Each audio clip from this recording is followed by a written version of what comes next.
ఎందుకు జగన్మోహన్ రెడ్డి గారి మీద కక్ష పెట్టారు? ఎందుకు జగన్మోహన్ రెడ్డి గారిని కక్ష కట్టి అఘాయిత్యం చేయాలని అనుకుంటున్నారు? దీన్ని ఒకసారి పరిశీలన చేయమని మనం చేస్తున్నాం. అమరావతి ఈ రాష్ట్రానికి రాజధాని అన్నాడు చంద్రబాబు నాయుడు గారు.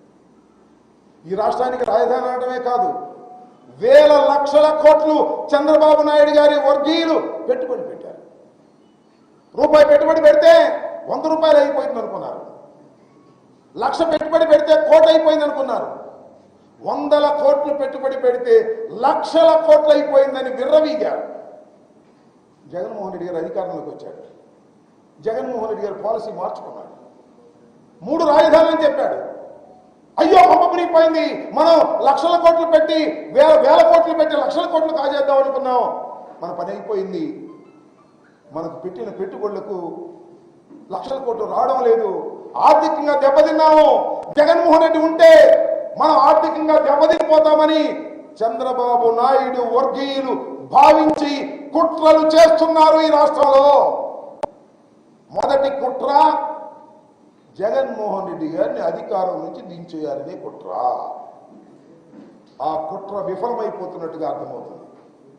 చంద్రబాబు నాయుడు గారు తను ఒక్కడనే పోటీ చేస్తే అసలు పోటీనే ఉండదని, పవన్ కళ్యాణ్ కూడా కలిపి తెచ్చుకుంటే కాపులు కూడా మొత్తంగా కలిసి వస్తారని, అంతేకాకుండా భారతీయ జనతా పార్టీని కూడా కలిపికి తీసుకొస్తే కేంద్రంలో భారతీయ జనతా పార్టీ అధికారంలో ఉంది కాబట్టి అధికారులందరూ కూడా తనకు అనుకూలంగా ఉండే విధంగా మరల్చుకోవాలని, ముగ్గురు కలిసి వస్తే జగన్మోహన్ రెడ్డిని ఓడించగలుగుతాము అని అనుకున్నారు, భ్రమపడ్డారు. ముగ్గురు కలిశారు, సీట్లు దగ్గర తేడా వచ్చింది. ఓడగోడు కొట్టుకుంటున్నాడే, అగమ్య గోచరం అయిపోయిందే.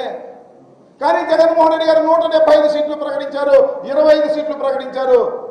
స్ట్రైట్ గా వెళ్ళిపోతుంటే ప్రజాదరణ చూసి ఇంకా జగన్మోహన్ రెడ్డిని మనం ముగ్గురు కలిసిన 30 మంది కలిసిన జగన్మోహన్ రెడ్డి గారిని ఓడించడం సాధ్యం కాదు అని నిర్ధారణకు వచ్చిన తర్వాత హతమార్చాలనే కుట్ర చంద్రబాబు చేస్తున్నాడు. ఇది వాస్తవం గమనించమని మనం చేస్తున్నాం.